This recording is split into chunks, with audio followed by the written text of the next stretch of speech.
नमस्कार शेतकरी मित्रांनो, मी पुन्हा एकदा आपलं लकी सीड्स या कंपनीच्या वतीने सहर्ष स्वागत करतो। मी कंपनी प्रतिनिधी विनोद दोंदे, नाशिक।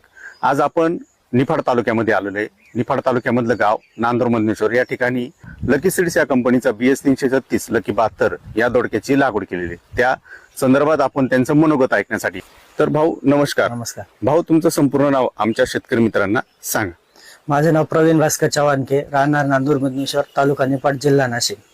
बर, तुम्ही हा जो लकी सीड्स कंपनीचा दोडका लावलेला आहे, हो। BS 336 लकी 72 या वाणाची 72 लागवड केलेली, तर तुम्ही हा लागवड कुठल्या महिन्यामध्ये केलेला आहे? 7 जूनला केली होती। 7 जूनला। हो। ओके, आज आहे 30 जुलै 2026 आणि अति पाऊस झालेला हो। खूप। ओके, सूर्यप्रकाश आताही बघायला भेटत नाही। बर, तर भाऊ, त्या कंडिशन मध्ये काय वाटतं तुम्हाला या वाणाबद्दल?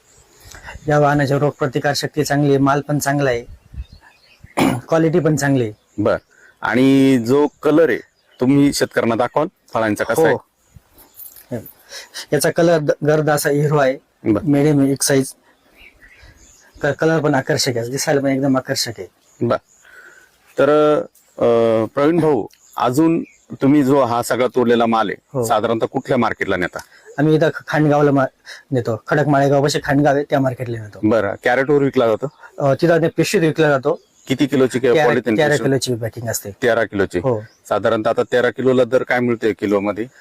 650, 700, 800 पर्यंत दर मिळतो। दर मिळतोय। हो। बर, आणि आता हा माल जेव्हा व्यापारी खरेदी करतात, काय म्हणतात व्यापारी वाणाबद्दल, कलर बद्दल, याच्याबद्दल? व्यापाऱ्यांचे हा कलर त्यांना आवडतो, ओके, आकर्षक आहे, विक्रीला कुठल्या प्रकारे अडचण? कुठल्याही प्रकारचा प्रॉब्लेम नाही।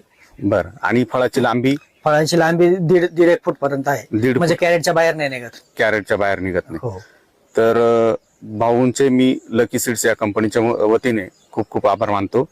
आणि जर शेतकरी मित्रांनो, तुम्हाला जर हा व्हिडिओ आवडलाच तर नक्कीच आमच्या YouTube चॅनलला सबस्क्राईब करायला विसरू नका। त्याचप्रमाणे आमचं Instagram आणि Facebook पेजला फॉलो करायला विसरू नका।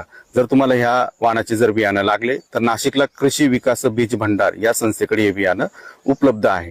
तर तुम्हाला खालील दिलेल्या नंबरवर तुम्ही घरपोच सुद्धा बियाणं उपलब्ध करू शकतात। तर प्रवीण भाऊ, धन्यवाद।